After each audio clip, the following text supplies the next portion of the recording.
Hello ladies and gentlemen, welcome back to daily number 600, where we're actually learning to be a better gamer, and I give huge credit to Flash. Honestly, my job is so much easier if there's a good player. Often it's kind of hard when there's like a decent game, there's some interesting tidbits, but there's long periods of uninterestingness. And I'm like, well, I mean, there's some standard stuff going on, I'm going to talk about that, but Flash, pure brilliant start to the end. Ooh! Ooh! Loving it. So, we talked a little bit about safety in the opening stages, but now, in this moment, at the 9-minute mark, cleverly paused because something significant has happened. Our two barracks have wrapped up, and what should we get with our add-ons? Well, simply put, we saw roaches, so we can easily get a second tech lab. There was a quote from Grubby that I liked a while back, and if there's anyone Dutch watching, his name is I've been trying to say his name properly. It's Manuel Schrenkhausen. I've been trying to get that, but I think I'm messing up on that, the Hausen part, but that's fine. He says that I get like maybe 7 out of 10. He said that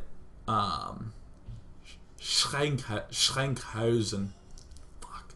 Anyways, he said that StarCraft 2 is a game of extremes, where extreme responses, extreme plays like extreme greed into extreme aggression is what works very well. And I like this as an example of extreme. Seeing roaches and just getting the second tech lab, not beating around the bush. I mean, not that extreme. I don't even think we have enough gas to get marauders out of there.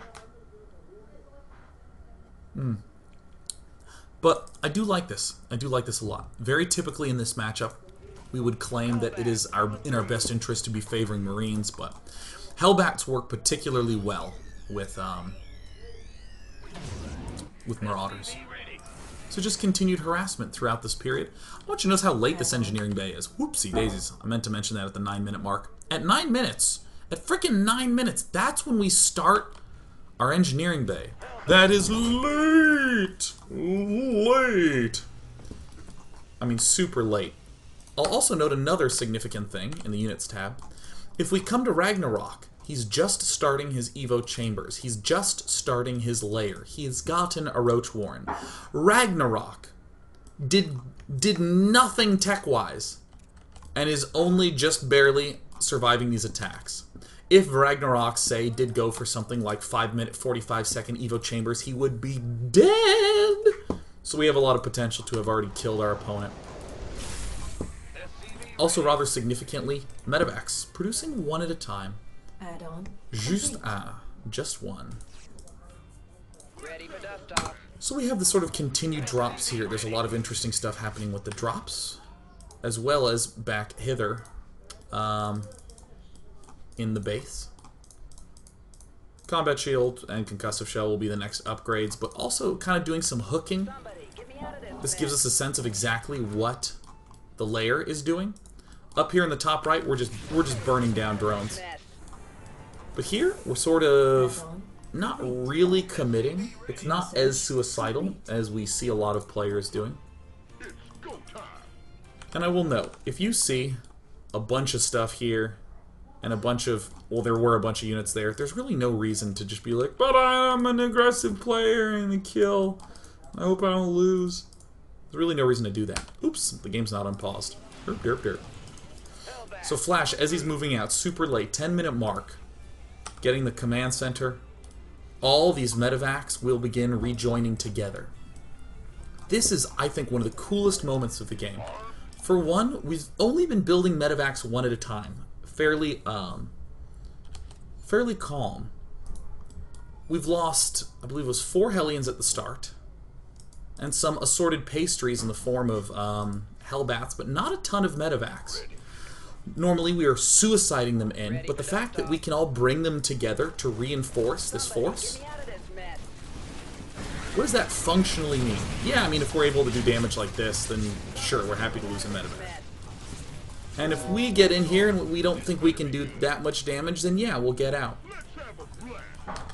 This means that we don't need the reactor. We've been able to avoid the reactor because we're going to be conserving medevacs. We're going to have a good number of medevacs when we get in here for this attack. And if we don't, then by God, it's because we've done a lot of damage. Look at this. Hellbat drop and medevac pulling back. Look at this brilliant move. Look at this. Look at this. He's bringing this medevac back to the battle. That's why he's dropping here. Look at that. That's so good. So, of course, waiting for combat shield. Sitting pretty calmly at the front side. God, this production tab is getting kind of insane.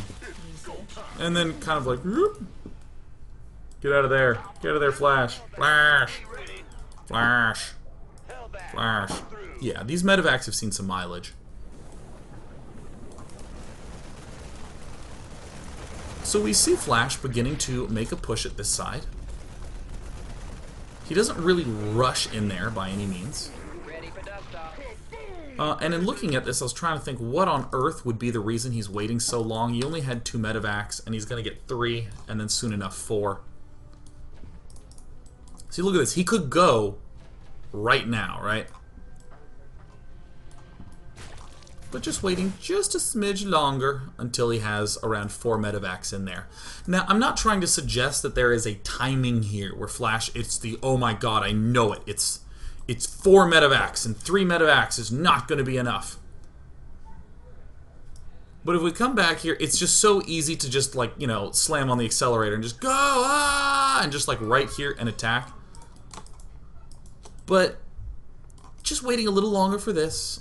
Waiting a little longer for this guy to get in there. Just waiting a little bit to make sure it's maximum strength, because it's actually hitting a little bit before Terran infantry weapons.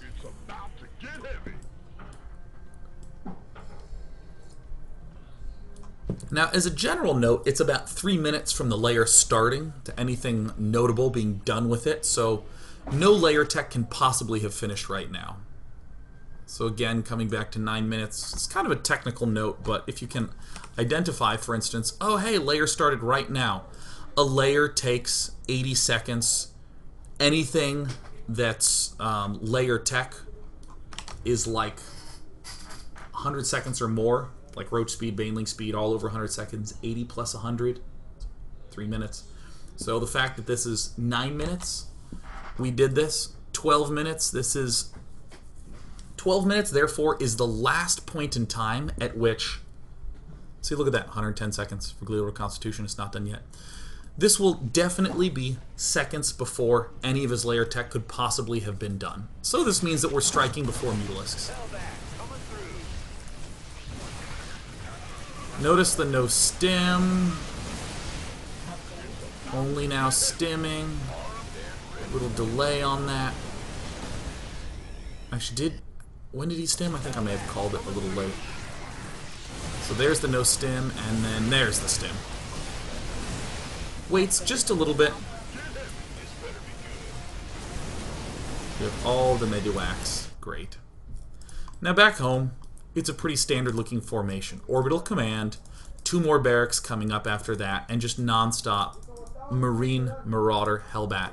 This attack that's happening at 12 minutes, very important, because we only have 11 Marines up in the front. I know we have 15 Marines total, but 4 of them are nowhere nearby. So we really need to make sure that we're attacking right before he gets his Spire up. That's why that 3-minute note is pretty important. That guy's fired. He's cut. This, I think, is an error. I think that should be down earlier, the concussive shell, but there's a reason that Flash is the best player in the world, and I'm just some guy. So as we move right on through, just carefully regrouping, not getting way over-eager, expanding on the right side. Why expand on the right side? Because we have an aggressive army. An aggressive army will be at the watchtower closer to him. This is the defensive watchtower. This is the offensive watchtower. So if we're holding the offensive watchtower because we're being aggressive, what is therefore the most defended expansion? This one, because it's close to where our army is.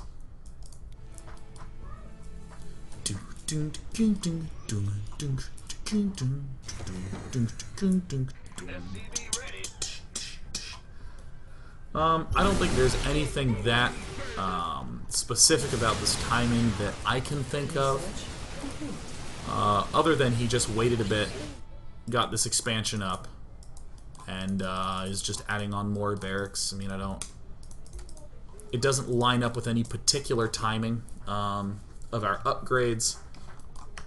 I just honestly think Flash was kind of saying to himself, yep, let's go ahead and do this. It feels right. I will note once again, remember our starport?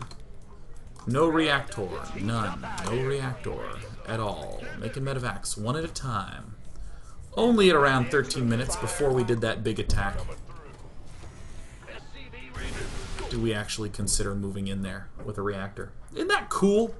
Isn't that cool? I mean, so often we just never see a starport without a reactor on there, man. Oh yeah, Drodo, who's saying +1 attack just finished. +1 attack finished at around 12:30. So, like, I'm actually gonna pull to 12:20. I mean, like infantry weapons was done like long before this attack at 13:30. So, I mean, again, I don't think it's significant to be like, oh, it was the exact timing in this reason or this or that. This is just generally good logic. We want to try to be a little more aggressive if we're going Hellbat Marauder, because we don't have any Marines. So we need to make sure that we're keeping our opponent on the toes. On the toes.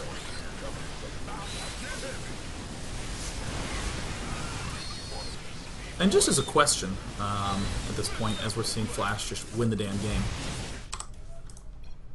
on my gameplay, I'm trying to do unit life bars as damaged. That's the new type. I'm just seeing how that feels. Let me know what you think. Send it to feedback@day9.tv. But I would like to note, actually, at this 13-minute mark, that this is a representation of the common look of Zergs in the modern play. Emphasizing roach upgrades and getting more roaches, having these additional hatcheries. It's a lot of the layer tech. You know, Baneling speed, roach speed, those overwhelming numbers, and a lot less of muta infester. So these sorts of timing pushes, well, it's not a timing push, this is just a push. These sorts of pushes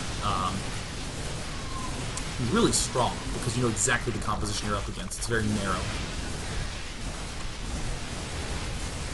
And then overwhelming numbers of things are good. I'd like to just take kind of a comical note here. Flash is 1-0 at 15 minutes. Yeah, I know he's like seconds away from the +1 armor, but the 3cc fast 2-2 play, the thing that I started with in part 1, normally you have 2-2 done at 14 minutes. Let me just say that again.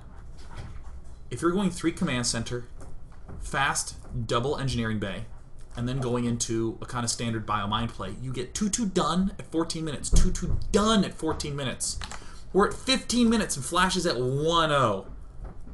Very, very late. No gas ever taken at the expansion at any point. Still plenty of gas to be able to do these upgrades. Plenty of gas to be able to go double medevac once we do get it. A lot of good work was done in this game, so I'd like to just recap it by noting that Flash did a lot of good defense at the start, a lot of good, interesting positioning type stuffs. Uh-oh. Oh, did I lose sound? Sound alright? Everything okay? Well, the chat will spam if something goes wrong, so I'll just keep going. Alright, good, there is sound. So, at the start we saw the really nice defensive stuff. We saw some really cool attack timings. It takes about 3 minutes for layer tech to kick in, so if we see him starting at about 9 minutes, well, we can't really have anything like Mutalisks at 12 minutes. So I'll push at 12 minutes. The nice expand location, some other notable things that we talked about, and just great response to the Zerg early aggression that's been plaguing Terrans.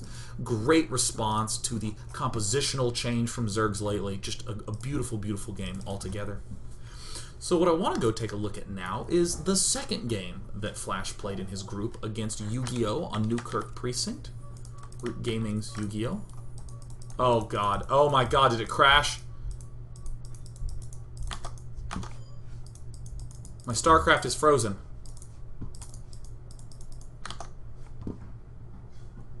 StarCraft froze. Oh my god. Oh my god, it's frozen. Okay, here we go. We're gonna close it. Okay. Oh god, this daily needs to be perfect. Alright,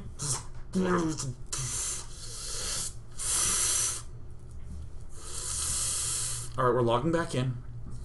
Okay, that's fine. I'll just talk about this a little bit. So, one thing that we talked about very briefly, didn't go into too much depth on, it just sort of looked obvious. We talked about the, oh, I see these marauders, or excuse me, I see these roaches, so I'm going to respond with more marauders. I'm going to respond by getting an earlier tech lab on my barrack 2, and then a reactor on my barrack 3. So, that was just a little tiny thing, and most people would see that and go, oh yeah, totally, okay, great. It's significant to note that if we are doing a kind of aggressive early opening style, we can flex to a different response however we want. We can bend ourselves to go marine tank. We can bend ourselves to go biomine. We can do anything in between as long as we get that information sufficiently early. So this is a game between Root Gaming's Yu-Gi-Oh! And KT's Flash on the newer Newkirk precinct, the one that has the sort of more intelligently placed minerals, but then also has this sort of cool up and down path. And this is my favorite part about this, man. Yeah! Yeah! So let's go ahead and take a look at Flash yet again and do kind of the early analysis we were doing before.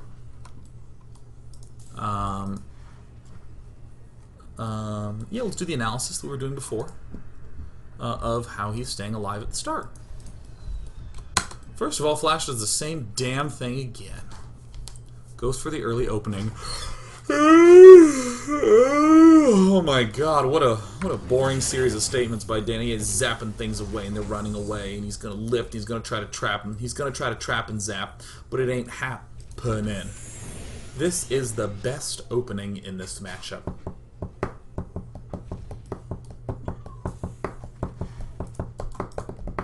So just a little tapping. Now Yu-Gi-Oh! Who's part of Root Gaming. Definitely the Root Gaming rub-off. Could have chosen a better choice of words. That's fine. We'll roll with it. All of Root Gaming has been rubbing off on Yu-Gi-Oh! He's going for 3 Command Center before Pool. This is not considered to be a really standard thing to do, but it's totally excellent against this.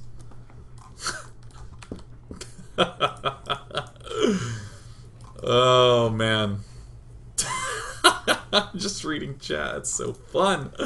Oh, so Yu-Gi-Oh! Being quite greedy.